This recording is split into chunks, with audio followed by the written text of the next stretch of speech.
Assalamualaikum warahmatullahi wabarakatuh.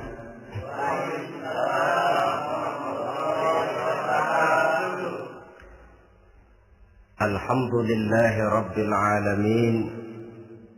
Wassalatu wassalamu ala ashrafil anbiya'i wal mursalin, Sayyidina wa maulana Muhammadin wa ala alihi wa ashabihil mujahidin at-tahirin, amma ba'd.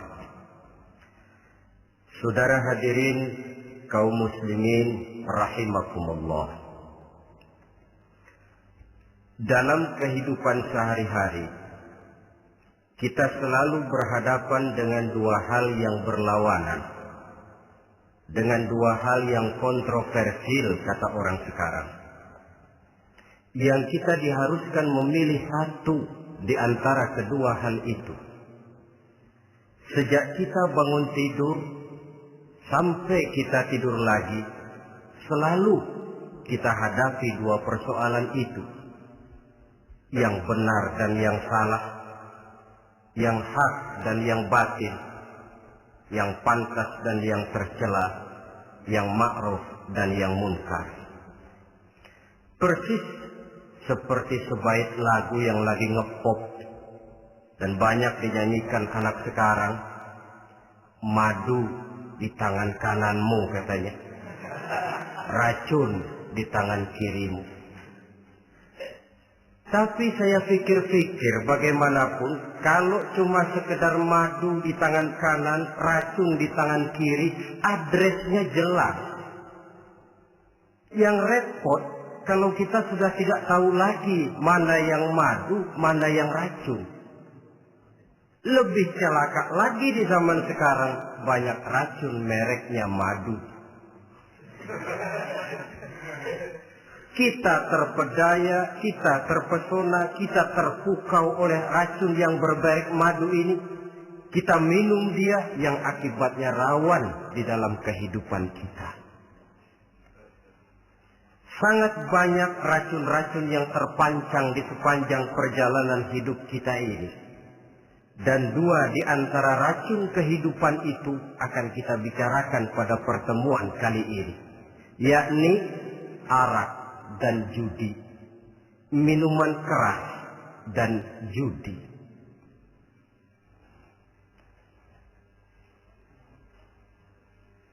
Sebagai yang kita maklum bahwa Islam bertujuan memelihara kemuliaan manusia yang diciptakan fi ahsani taqwim, dalam bentuk yang paling sempurna. Arak atau minuman keras jelas merupakan hal yang merusak dari berbagai aspek kehidupan. Entah kesehatan tubuh, entah pertumbuhan akal, ketentraman rumah tangga, ketentraman masyarakat, bangsa dan negara. Cobalah sejenak kita adakan penyelidikan. Kalau masuk kita ke dalam penjara, melihat sel-sel di sana, berapa banyak yang mendekam di sel karena urusan minuman keras. Masuk kita ke rumah sakit, berapa banyak yang dirawat akibat minuman keras, akibat stres yang dialaminya. Berapa banyak rumah tangga berantakan, berapa banyak pembunuhan terjadi, pemerkosaan terjadi akibat daripada minuman keras ini. Yang paling ironi kalau dia sudah menyerang anak-anak muda kita. Padahal kita tahu remaja, pemuda adalah bentuk miniatur daripada kehidupan suatu bangsa. Akan bagaimana warna Indonesia 20, 30, 40 tahun yang akan datang, remaja dan pemuda kita jawabannya. Bahkan dari segi agama pun, akan bagaimana warna Islam di Indonesia 20, 30 tahun yang akan datang, remaja itu pula jawabannya. Karena itu, tidak terlalu berlebihan kalau saya berkata bahwa untuk menghancurkan Islam di Indonesia ini, tidak perlu menghancurkan pondok pesantren, tidak perlu menutup masjid, melarang pengajian, menyegel musola, tidak perlu. untuk menghancurkan Islam di Indonesia cukup dengan meracuni remaja, pemuda-pemudi Islam di Indonesia. Kalau mereka sudah diracuni, dijauhkan dari agamanya, masalahnya tinggal menunggu pergantian generasi. Maka yang jadi pilot proyek jelas remaja, pemuda, termasuk dengan menanamkan pengaruh minuman keras. Ditanamkan ke tengah remaja kita ini untuk jauh dari tuntunan agama. Hei pemuda-pemuda Islam, kalau kau mau jadi pemuda modern, jangan dekat-dekat ke masjid. Masjid khusus 60 tahun ke atas. Sepertinya di depan masjid itu ada papan pengumuman masjid khusus 60 tahun ke atas. Baca Quran kolot. Seiring dengan itu lalu modernisasi diartikan dengan westernisasi. Kau tidak akan bisa jadi pemuda modern sebelum semua yang datang dari barat kau telan mentah-mentah. Kau harus bisa bergaul seperti orang barat, berumah tangga macam orang barat, makan minum seperti orang barat. Kalau nyanyi lagu barat yang orang lain gak ngerti, kamu juga gak tahu.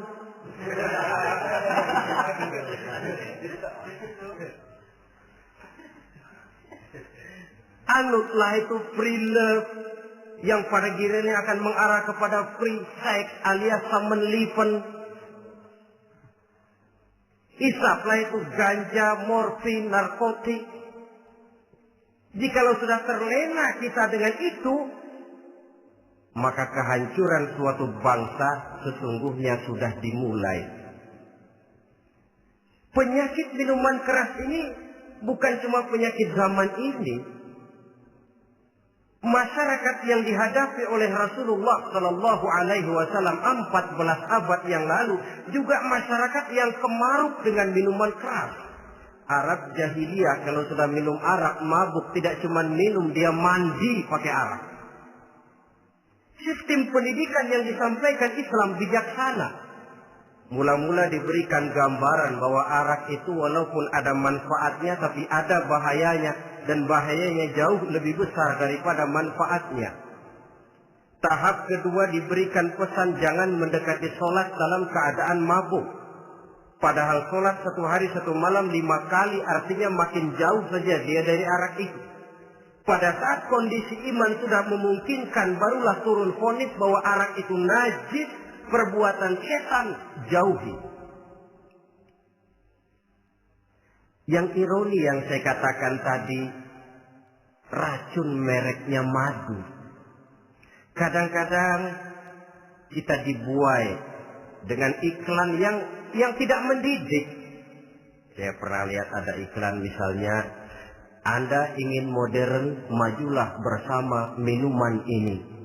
Atau minuman ini lambang pergaulan dunia yang maju. Modern diukur dari minuman. Yang jadi korban akhirnya remaja dan pemuda-pemudi kita.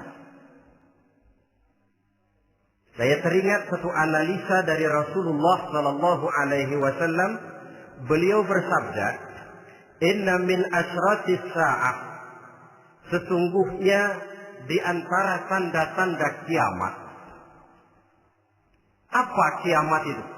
Dalam arti yang umum, kiamat itu saat di mana alam ini hancur, bumi gempa, air laut tumpah ke darat, gunung meletus, planet-planet bertabrakan, lalu semua yang bernama hidup mati.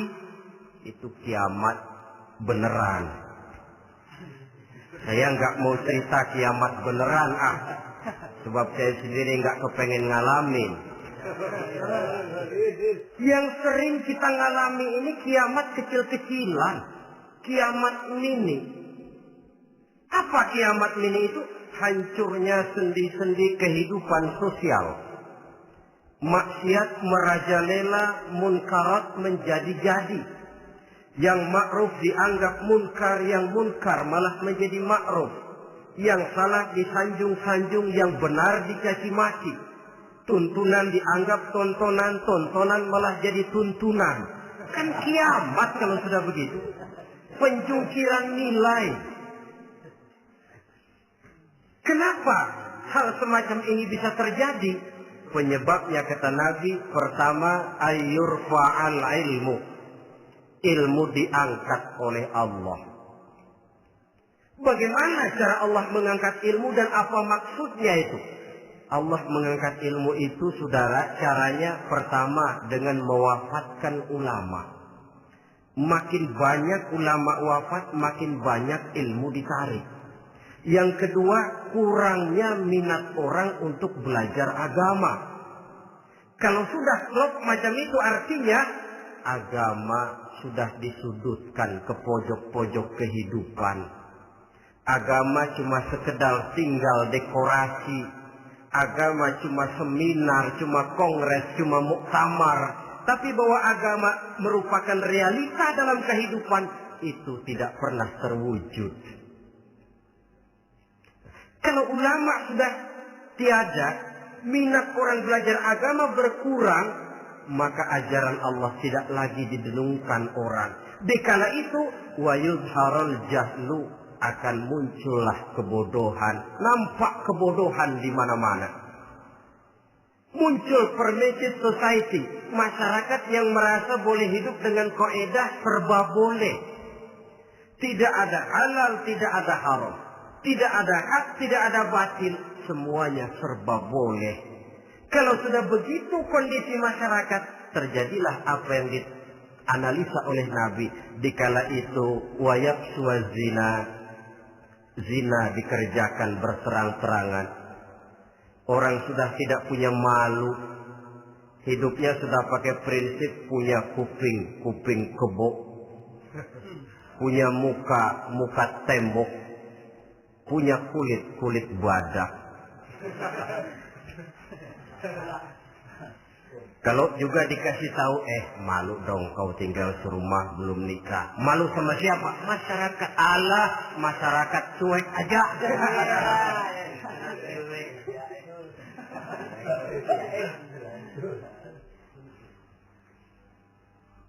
Bukankah realita kalau kita ikuti surat-surat kabar, berapa banyak sudah gadis-gadis bergelimpangan jadi korban? Berapa banyak bayi-bayi yang lahir ke alam ini tanpa harus tahu kemana dia mesti manggil bapak.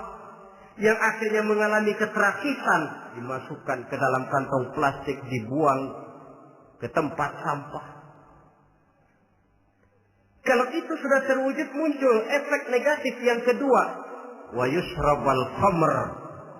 Arak, minuman keras jadi kebanggaan. Anak muda belum nyohor kalau belum bisa mabuk. Yang gak mabuk dianggap kolot. Kampungan loh.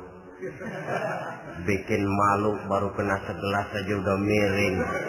Cengeng. Temen kita hebat sampai nyungsep di got. Yang nyungsep hebat. Ya, kalau cuma yang hancur kehidupan pribadi. Tapi kalau sudah menyangkut masa depan, yang berarti masa depan suatu generasi adalah merupakan masa depan daripada suatu bangsa. Begitu kerasnya Islam ini melarang minuman keras. Sampai bukan cuma sekedar meminumnya saja yang diharamkan, tetapi juga dilarang mengimportnya, memproduksinya, membuka warung yang menjual minuman keras atau bekerja di tempat penjualan minuman keras. Ada juga yang nyerempet-nyerempet, Pak, kalau sedikit kan nggak apa-apa, nggak mabuk ini. Nah, saya ingatkan hadis Nabi diriwayatkan oleh Imam Ahmad, Abu Daud dan Tirmidzi. Nabi bersabda, "Ma askara katsiruhu faqaliluhu haramun." Apa yang banyaknya menyebabkan mabuk, sedikitnya pun tetap haram hukumnya. Memang barangkali mungkin ada manfaatnya, tetapi bahayanya jelas lebih besar ketimbang manfaat yang bisa timbul daripada jenis minuman keras itu sendiri. Dalam hadis lain Nabi pesankan, "Man kana yu'minu billahi wal yaumil akhir fala yaq'udu ala ma'idatin taduru 'alaiha al-khamru. Siapa yang beriman kepada Allah dan beriman kepada hari akhirat, jangan dia duduk di dalam satu pertemuan yang di dalam pertemuan itu diedarkan minuman keras. Masuk ke dalam lingkungan macam itu saja tidak diperkenankan. Kenapa? Asyariku fi syarri syarrun. Bersekutu dengan kejahatan, jahat juga hukumnya. Semalam kamu mabuk ya? Enggak, temen. Saya cuma ngebeliin aja kok.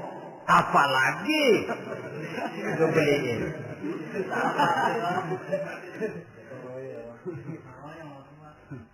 Sebab apa? Dalam keadaan mabuk, orang tidak lagi bisa berpikir secara logik. Daya kontrol hilang, artinya perbuatan sudah tidak terkontrol lagi. Yang pertama. Yang kedua, IQ tidak akan tumbuh dan berkembang secara normal seperti yang kita harapkan. Yang ketiga, harga diri akan runtuh hancur di tengah masyarakat. Bayangkan kalau tengah malam kita digotong orang diantar ke rumah kita. Dengan kondisi macam itu masih punya muka kita untuk tegak di tengah masyarakat. Masih punya harapan kita untuk tumbuh menjadi pemimpin. Sementara orang terkenang, ini kan yang kemarin malam gua gotong, dia lagi mabuk. Harga diri, kepribadian. Jangan lupa saudara, kita hidup di tengah masyarakat. Masyarakat itu punya hukum yang tidak tertulis, tapi lebih kuat dan lebih kejam daripada hukum tertulis. Orang bilang, sekali arang tercoreng di dahi, seumur hidup orang akan tetap ingat. Makanya Rasulullah dalam hadis memberikan tamsil untuk adik-adik remaja muslim ini, masalul mu'min kamasalin nahli. Perumpamaan orang yang beriman itu persis seperti tawon. Mentalitas orang mukmin persis tawon. Apa mentalitas tawon? Kalau kita ngaji bab tawon, kita renungi apa keistimewaan tawon. Saya lihat-lihat, ternyata tawon itu punya 4 keistimewaan. Pertama, tawon itu yang dihisap selalu saripati bunga. Bagus makanannya. Belum pernah tawon keliru makan. Saya belum pernah dengar kok ada tawon makan tahu.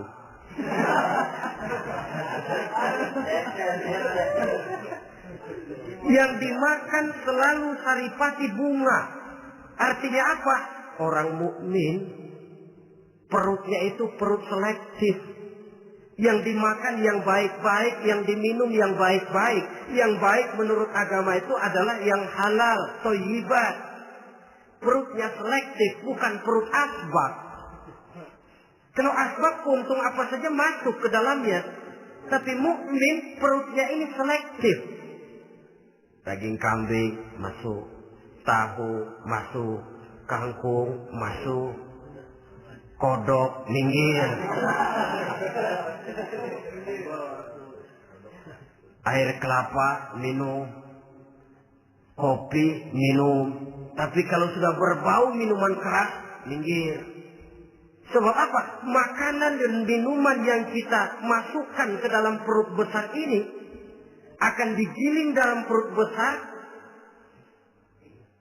akan melahirkan energi, menggerakkan sel-sel pembuluh saraf.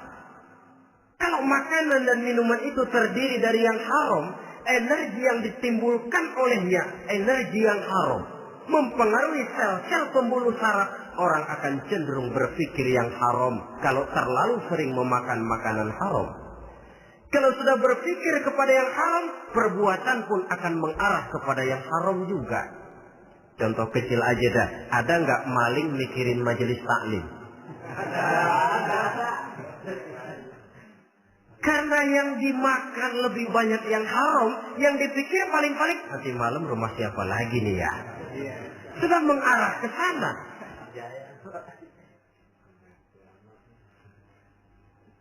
Saripati bunga yang dimakan tawon itu. Lalu tawon yang kedua saya lihat yang dikeluarkan selalu madu. Artinya apa orang mukmin itu? Kalau dia berkata, perkataannya mengenakan orang. Kalau dia berbuat, perbuatannya membawa manfaat bagi orang. Kalau kakinya melangkah tentu ke tempat yang ada gunanya. Yang dikeluarkan madu, bukan racun. Indah tawon itu. Yang ketiga tawon saya lihat, kemanapun dia hinggap, tidak ada dahan patah. Artinya apa? Orang mukmin dimanapun dia tinggal, kemanapun dia pergi, pantang jadi biang kerok buat lingkungannya. Pantang menimbulkan kerusuhan dan keonaran. Tidak ada cabang patah dimanapun tawon hinggap. Tapi juga yang keempat, saya lihat-lihat tawon itu, jangan coba-coba diusik. Satu kali dia diusik, kemana orang lari? Nyilem masih ditungguin. Tawon. Tapi kalau nggak diusik, nggak ada tawon usil ke pasar nyariin orang. Ketika dia diusik, inilah saatnya saya harus mempertahankan kehormatan diri saya. Dia pun bangkit. Artinya apa? Orang mukmin tidak boleh nyari-nyari musuh. Tapi ketemu musuh tidak boleh lari. Musuh jangan dicari, bertemu pun jangan lari. Mentalitas orang mukmin seperti tawon. Yang dimakan baik, yang dikeluarkan baik. Kemana dia tinggal tidak menimbulkan keonaran buat masyarakat, tapi juga sanggup menjaga dan mempertahankan kehormatan dirinya. Kalau konteksnya dengan masalah yang sedang kita bicarakan, minuman keras. Saya katakan tadi, kita kadang-kadang salah pilih, tertipu oleh racun yang bermerek madu. Ada minuman empuk, nyari yang keras. Salah pilih. Ketahuan orang bikin pel buat anjing, manusia yang nelen. Akhirnya miring kayak anjing. Saudara, mari kita renungi An-Nisa ayat 140. Allah Subhanahu wa ta'ala mengingatkan, "Qad nazzala 'alaikum fil kitab an idza sami'tum ayati Allahi yukfar biha wa yustahza'u biha fala taq'udu ma'ahum hatta yaqudu fi haditsin ghairi innakum idzam mithluhum." Sungguh kata Allah, telah diturunkan kitab Al-Quran ini kepada kamu, yang apabila kamu dengar ayat-ayat Allah itu diingkari orang, diejek-ejek orang, fala taqudu ma'ahum, jangan kamu duduk bersama orang-orang semacam itu. Bagaimana mengejek ayat-ayat Allah? Misalnya, tahu kalau minuman keras itu diharamkan, tapi masih minum juga, itu kan mengejek ayat namanya. Duduk di majelis semacam itu dilarang oleh Quran. Kenapa? Innakum idzam mithluhum. Kalau kamu juga duduk di majelis semacam itu, kau dan mereka sama saja, kata Quran. Sama saja. Tahu kalau minuman yang memabukkan itu diharamkan agama, tapi minumnya juga mengejek ayat Allah. Duduk di tengah kelompok mereka berarti ikut mengejek ayat Allah. Dekat saja pun jangan, entahlah lagi sampai meminumnya. Maaf, bukankah Allah menurunkan Al-Quran kepada manusia, kata Imam Al-Ghazali, persis, maaflah, seperti gubernur bikin surat kepada Pak Lurah. Dalam suratnya Pak Gubernur bilang, Pak Lurah, tolong carikan tanah di daerah Kebayoran untuk sekolah 6.000 meter. Pak Lurah dapat surat dari Pak Gubernur, bangga bukan main. Itu surat sore, pagi, siang, malam dibaca. Ditaruh di tempat yang tinggi. Diberikan minyak wangi, mau diambil, dicium dulu. Dibawa dengan penuh hormat dan hati-hati. Tapi tanah yang dipesan Pak Gubernur tidak dicari-cariin. Penghargaan macam apa ini? Nanti Gubernur cek, Pak Lurah, siapa? Sudah terima surat saya? Sudah Pak, sudah. Bagus. Lalu bagaimana? Aduh Pak, surat Bapak sore pagi siang malam saya baca. Bagus. Apalagi Lurah? Surat Bapak saya taruh di tempat yang tinggi Pak. Saya pakai minyak wangi. Mau saya ambil, saya cium dulu. Saya bawa dengan penuh hormat dan hati-hati. Bagus Lurah. Kau memang hormat sama atasan. Cuman Lurah, tanahnya udah dicariin belum? Nah yang itu belum tuh Pak. Belum. Kata Gubernur, bagus Lurah, besok berhenti lo ya.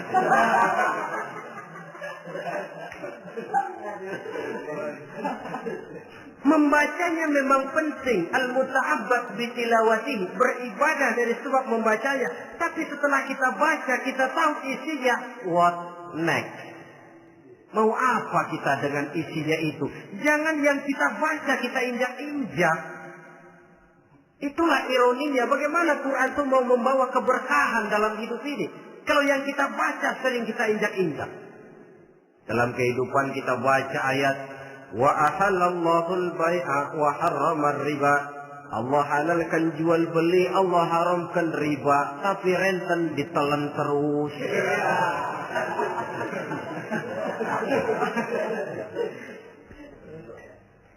Kita baca ayat wa'tasimu bihablillahi jami'an wa la tafarraqu.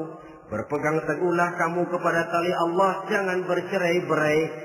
Tapi sesama muslim pelotot-pelototan jalan terus. Janganlah yang sesama muslim kadang-kadang yang mengklaim dirinya sebagai pemimpin Islam kelihatannya juga sikut-sikutan jalan terus.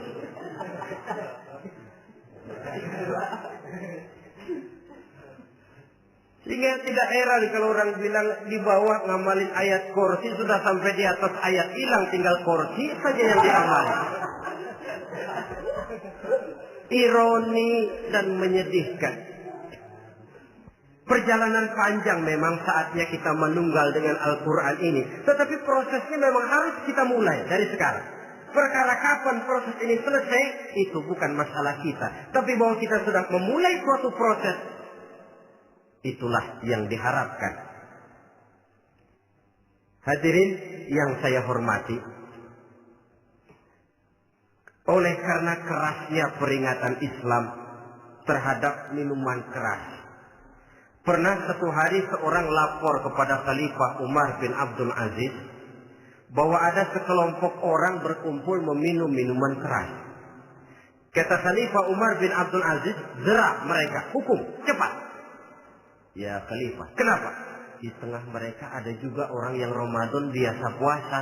Begitu, iya, yang biasa puasa duluan hukum. Kenapa? Mengerti memang lebih besar resikonya daripada tidak mengerti. Kalau yang tidak mengerti dilatar belakangi oleh kebodohan, barangkali masih bisa ditolerir, masih bisa dimaklumi. Ini toh sudah tahu mau puasa, kenapa berkumpul di majelis yang ada minuman keras? Tapi memang kelompok ini kan memang selalu ada. Kita lihat dalam masyarakat itu kan ada 4 kelas. Pertama, ada orang yang tahu perintah dan tahu larangan. Ini the first class, kelompok terbaik. Perintah tahu dia kerjakan, larangan tahu dia jauhi. Ini orang terbaik. Yang kedua, ada orang tahu perintah tapi tidak tahu larangan. Perintah tahu, larangan tidak tahu. Sholat mau, puasa mau, zakat fitrah bayar, nyolong mau, mabuk ayo. Perintah tahu tapi larangan tidak tahu, akhirnya semua dikerjain. Barangkali yang rada bingung malaikat bagaimana nyatatnya ini, kotor absen. Gelas yang ada di hadapan saya ini, kalau semua diisi air putih macam ini, kan jelas bisa diminum orang. Kalau semua diisi bensin, jelas bisa diminum motor. Tapi kalau separuh diisi air putih, separuh diisi bensin, kacau. Kalau gelas yang ada di hadapan saya ini sepenuhnya diisi air putih, jelas bisa diminum orang. Kalau sepenuhnya diisi bensin, juga jelas bisa diminum motor. Yang repot kalau separuh diisi air putih, separuh diisi bensin. Kacau statusnya. Orang minum mabok, motor minum pun mogok. Dijual juga tidak laku barang campuran. Inilah makna pernyataan Allah, wala talbisul haqqa bil batil. Jangan kamu campur adukan antara yang hak dan yang batil. Perintah dikerjakan, larangan pun dikerjakan juga. Kelompok ketiga, ada pula manusia yang tahu larangan tapi tidak tahu perintah.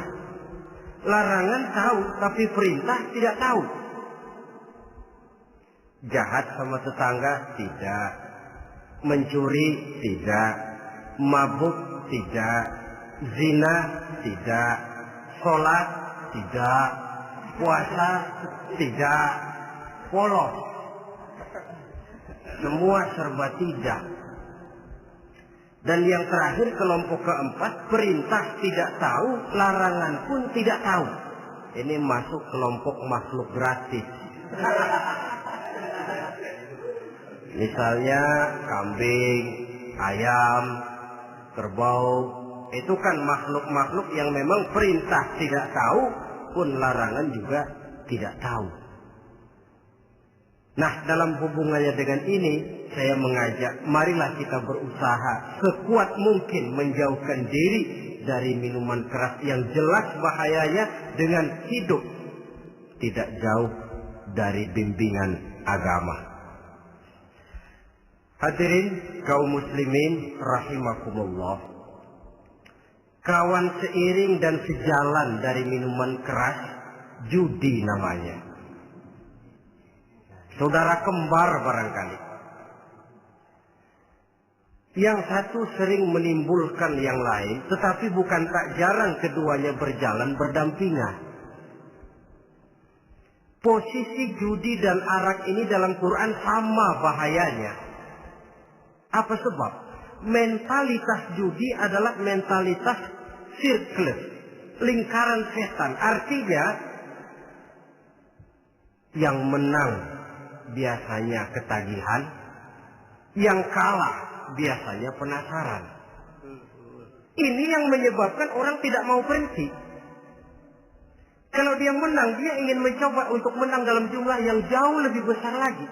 Kalau dia kalah, dia penasaran, kenapa hari ini kalah? Barangkali sial, besok malam saya tebus. Mental semacam ini memang sulit untuk berhenti. Kenapa judi diharamkan dalam Islam? Pertama, seorang muslim di dalam berusaha mencari harta, dia harus mengikuti sunnatullah. Kata kita orang muslim, hukum alam kata orang sekarang, natural of law bahasa kerennya. Berusaha menurut hukum kausal, memasuki rumah dari pintunya, menunggu suatu akibat dari sebab yang kita lakukan. Bahwa kalau begini, mesti begitu. Karena kita memang terikat oleh permainan yang disebut hukum alam ini. Hidup bukan undian, jangan mengharap untung besar tanpa mau peras keringat. Satu pagi Khalifah Umar bin Khattab radhiyallahu an masuk ke masjid. Beliau lihat ada orang sedang berdoa khusyuk betul. Ditunggunya 2 menit, 3 menit, sampai 10 menit lebih belum juga selesai. Agak lama orang itu berdoa. Selesai berdoa, dihampiri orang itu oleh Sayyidina Umar. Beliau tanya, saudara, lagi apa tadi itu? Berdoa ya Khalifah. Minta kepada Allah? Tentu minta kepada Allah. Minta apa? Minta rezeki. Sudah lama? Dari tadi habis sembahyang subuh. Dapat? Belum. Ya memang kata Sayyidina Umar, inna sama la tumtiru zahaban wala fiddatan. Langit itu tidak mungkin akan menghujankan emas, tidak mungkin pula menghujankan perak. Jadi orang dilarang duduk bermalas-malas menunggu keajaiban yang datang dari langit. Karena memang hidup ini bukan undian, jadi jangan mengharap untung besar tanpa mau peras keringat. Di dalam berusaha kita terikat oleh sunnatullah. Kalau begini sebab penyebabnya, akan begini akibat yang ditimbulkannya. Yang kedua, Islam menjadikan harta manusia itu sebagai benda berharga yang dilindungi. Mengambilnya dengan judi termasuk memakan harta orang lain dengan cara yang batil. Yang ketiga, judi itu sendiri dapat menimbulkan permusuhan dan pertentangan antara para pemain itu sendiri. Meskipun kelihatannya kompak duduk dalam satu meja yang saling berhadap-hadapan, yang kalah kelihatannya pasrah, tetapi kan itu cuma kulit permukaan. Batinnya bagaimanapun juga yang kalah itu tetap mendendam.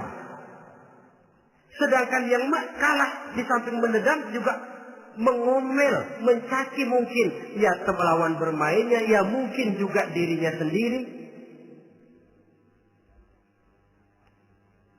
Dan yang keempat, judi itu merusak aktivitas hidup, membuat orang membuang waktu dengan tidak terasa, dan yang pada gilirannya melupakan orang kepada tanggung jawab. Wah, kalau sudah memegang kartu, konon kabarnya, saya sendiri alhamdulillah belum pernah, lupalah orang anak, lupalah orang kepada istri, lupalah orang kepada tanggung jawab. Waktu pun berlalu tanpa terasa. Apalagi kalau sudah diiming-iming oleh gambaran akan memperoleh keuntungan yang besar. Termasuk di dalam judi itu undian, apapun namanya. Yang usaha ke arah ini seharusnya tidak dipermudah, walaupun dengan embel-embel dana kemanusiaan, sumbangan sosial. Saya tidak begitu yakin, saudara, bahwa bangsa Indonesia ini sudah begitu menipis rasa kemanusiaannya, sehingga untuk berlaku sosial mesti diimbangi dengan hadiah sekian juta rupiah. Saya tidak percaya bahwa umat Islam di Indonesia sudah begitu tipis rasa kasih sayangnya kepada sesama, sehingga sulit mengeluarkan bantuan kalau tidak diimbangi dengan hadiah yang sekian puluh juta rupiah. Yang saya khawatir apa? Pada gilirannya di negeri ini akan makin banyak penghayal-penghayal kelas berat, tukang-tukang ngelamun kelas tinggi, yang hidup cuma ngumpulin jikalau andai kata umpama misalnya orang sudah kemana-mana kita masih menghitung jikalau.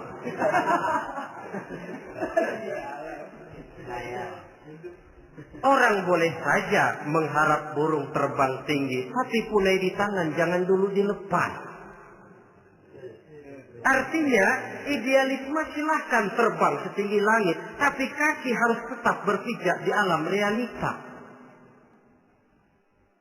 Bahwa memang lebih baik makan singkong dalam kenyataan daripada makan roti tapi ngimpi.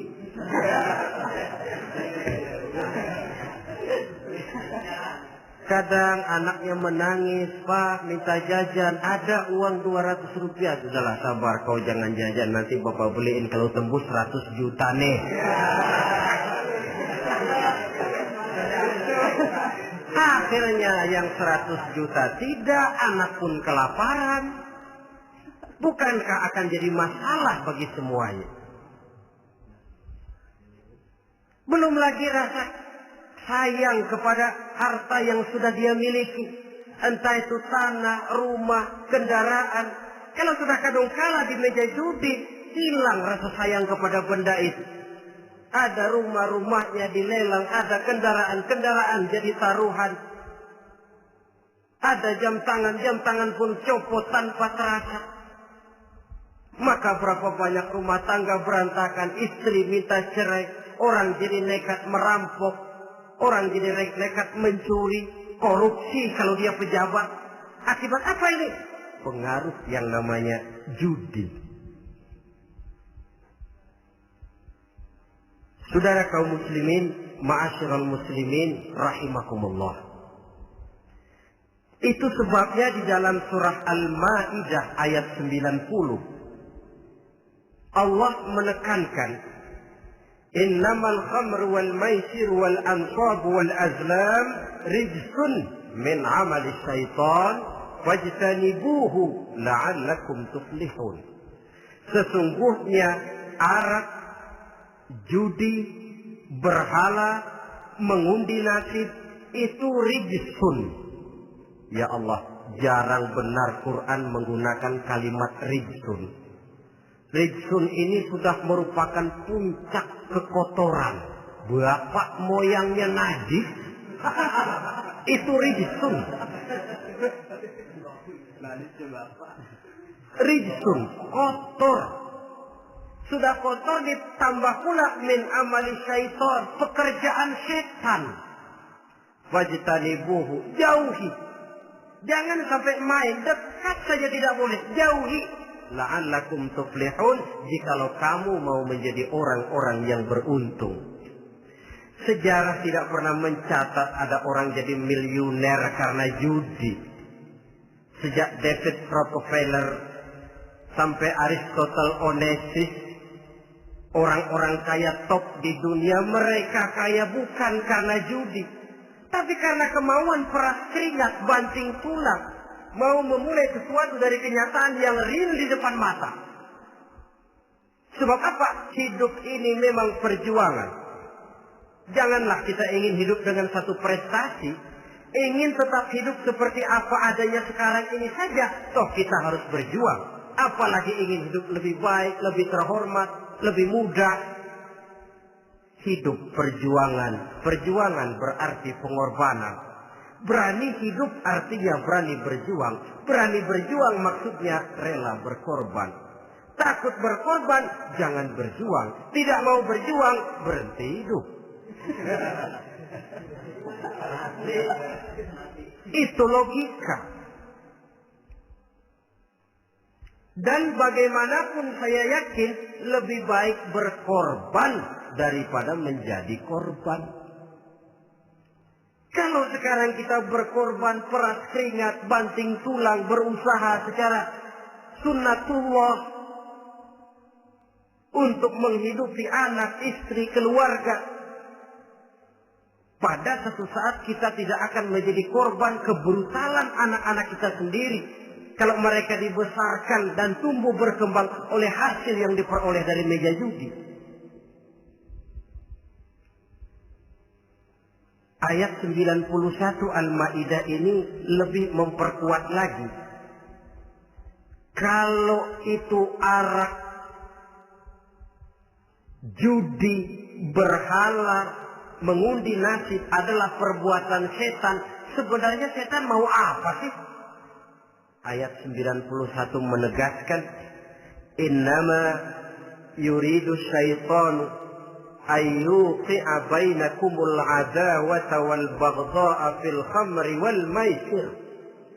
Yang dimaui setan itu tidak lain supaya dengan arak dan dengan judi timbul rasa permusuhan, sikap memusuhi, saling marah di antara kamu. Coba, biasanya dalam meja judi sudah loyo, waktu juga sudah berlarut-larut. Yang menang mau berhenti, apa yang kata yang kalah? Berhenti dah, gua wacok loh. Enak bener, gua lagi kalah, lu berhenti. Coba, kira-kira kapan akan selesai permainan? Akan timbul permusuhan, akan timbul rasa dendam, kesumat yang ditanamkan oleh setan. Karena memang baik arak, baik judi, baik berhala, baik mengundi nasib, itu semua permainan-permainan setan yang diberikan kepada kita untuk kita ikut andil bermain di dalamnya. Tatkala kita ikut terkena jerat setan, tertawalah mereka. Kenapa? Oh, makin banyak teman saya di neraka. Maaf, setan itu kan sudah tahu vonisnya. Ketika dulu di dengkotnya yang namanya iblis terusir dari surga, itu bikin semacam perjanjian dengan Allah. Tuhan, kenapa ini? Gara-gara Adam saya terusir dari surga. Maka sejak saat ini Adam dan seluruh keturunannya adalah musuh bebuyutan saya. Saya akan gelincirkan mereka dari jalan. Silahkan iblis, goda mereka. Tapi kau tidak akan mungkin bisa menggoda mereka kalau hamba-hambaku itu menjadi hamba yang ikhlas. Hanya hambaku yang ikhlas yang tidak mungkin kamu goda. Yang lain barangkali bisa. Sejak saat itulah iblis memproklamirkan permusuhan. Dan dia sudah tahu betul vonisnya neraka. Tugas dia sekarang bagaimana mengumpulkan teman sebanyak-banyaknya ke dalam neraka. Hamba Allah saja yang tidak tergelincir kepada minuman keras dan judi. Hamba Allah yang ikhlas itu bagaimana? Yang ikhlas menjadi hamba Allah. Dalam arti kata dan perbuatannya memang mencerminkan bahwa dia hamba Allah. Maaf, di zaman sekarang ini kan banyak orang cuma berkata, saya hamba Allah, mulutnya. Tapi perbuatannya membuktikan dia hamba setan, hamba dunia, hamba harta, budak jabatan, budak nafsu. Tidak sesuai antara ucapan dan perbuatan.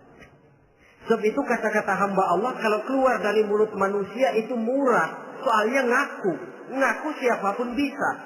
Tapi diakui atau tidak, ini yang kita belum tahu. Ada juga orang berdalih, saya kan masang kalau dapat nanti mau nyumbang masjid. Barangkali aja kalau nyumbang masjid disoriin dikit sama Tuhan.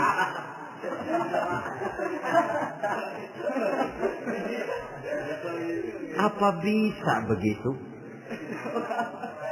Saudara, kita tidak mungkin mencuci kain dengan air najis. Innallaha thayyibun, kata Nabi, la yaqbalu illa thayyiba. Allah itu baik dan hanya menerima yang baik.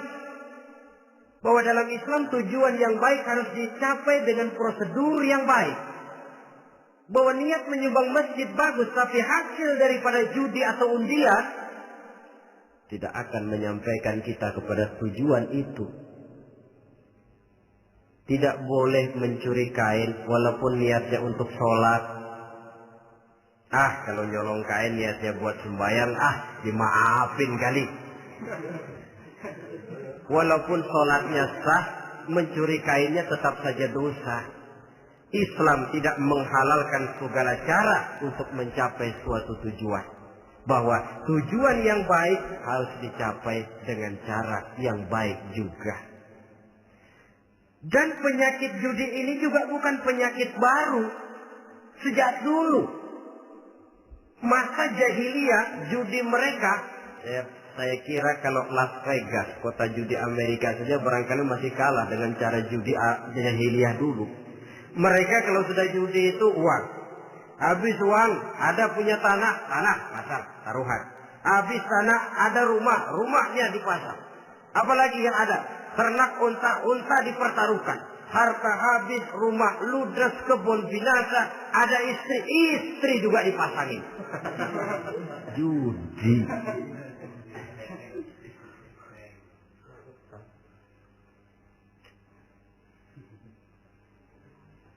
Kita sebagai muslim oleh Al-Quran dijelaskan orang yang mempunyai dua tujuan hidup. Pertama tujuan jangka pendek, yang kedua tujuan jangka panjang. Tujuan jangka pendek dunia dan seluruh isinya. Tujuan jangka panjang adalah akhirat dan ridho Allah. Ini yang terpantul dalam doa setiap kita.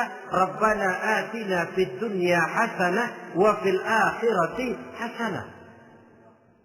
Tercapai tujuan jangka pendek di dunia hasanah dan tujuan jangka panjang wa fil akhirati hasanah. Untuk mencapai tujuan jangka pendek merangkul dunia dan seluruh isinya Apa yang jadi modal utama? Pertama, pendidikan. Makin tinggi jenjang karier pendidikan yang kita tempuh, rasa-rasanya makin mudah menjangkau dunia dan isinya. Yang kedua, pengalaman. Tenaga-tenaga expert masih tetap diperlukan. Makin banyak pengalaman, makin mudah menjangkau dunia. Yang ketiga, dan ini ada tapi tidak bisa dijadikan pegangan, faktor nasib. Faktor kebetulan. Ada, tapi tidak bisa dijadikan pegangan mutlak. Pendidikan, pengalaman, ingin menjangkau fid dunia hasanah. Ini modal utama. Lalu untuk mencapai fil akhirati hasanah, prestasi ibadah.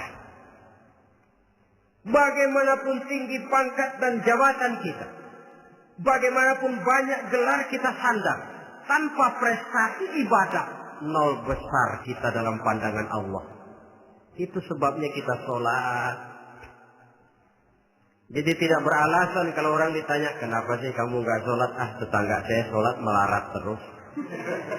Memang sholat itu bukan untuk mencari uang kok. Kalau ada orang yang rajin sholat, rezekinya kelihatan lancar, itu cuma sekedar persekot. Uang muka, cashnya tetap di akhirat nanti. Efeknya apa? Karena kita punya tujuan jangka panjang, mengharap ridho Allah di akhirat. Cara kita mencapai tujuan jangka pendek dibatasi oleh pertanyaan, Allah ridho apa enggak? Kita cari uang, tapi pertanyaan pokok, Allah ridho enggak cara ini? Kita mengejar kedudukan, tapi Allah ridho enggak dengan cara ini? Ini yang menyebabkan kita lantas tidak lalu menghalalkan segala cara. Yang penting tujuan tercapai cara apapun halal. PKI. Kan cuma PKI yang berprinsip asal tujuan tercapai cara apapun halal. Dan kita sudah sepakat PKI dan seluruh ajarannya tidak berhak hidup di bumi Pancasila ini.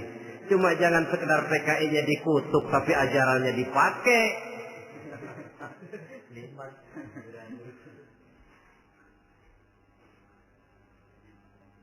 Nah, untuk mencapai dua tujuan ini,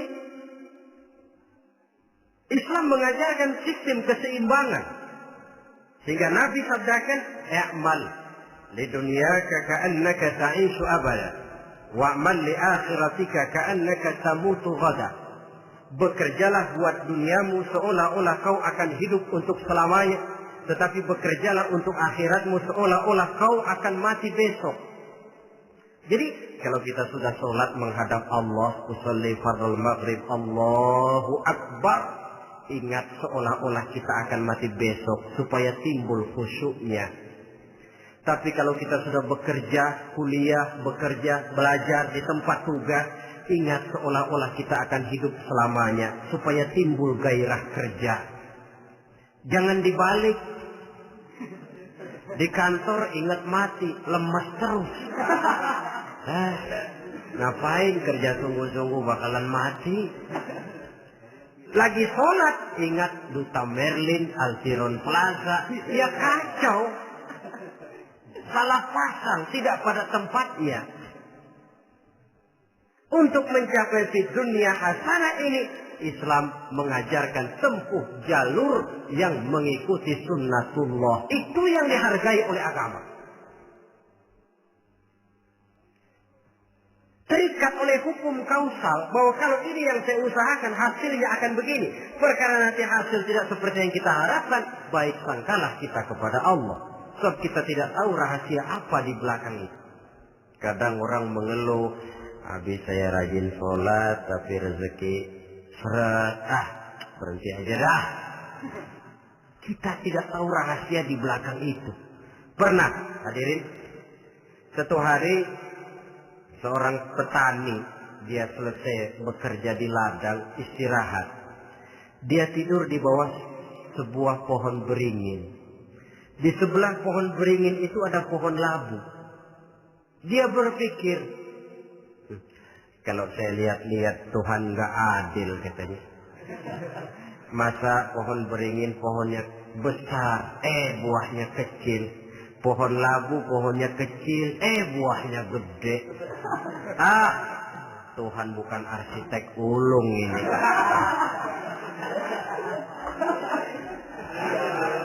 Mestinya supaya enak dilihat beringin yang pohonnya besar buahnya sebesar buah labu.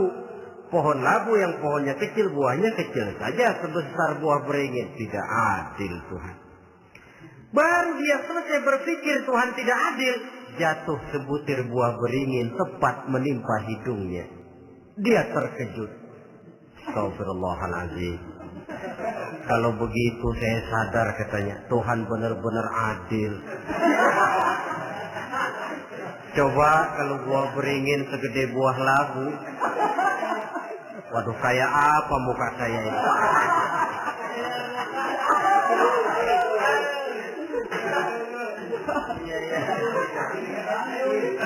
Baru terbuka pandangan matanya setelah berhadapan dengan kenyataan.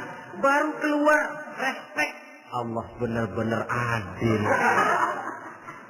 Padahal semenit yang lalu dia masih berkata, Tuhan bukan arsitek ulu.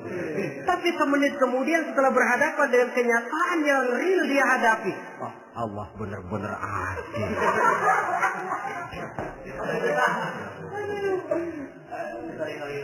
Itulah kehidupan ini.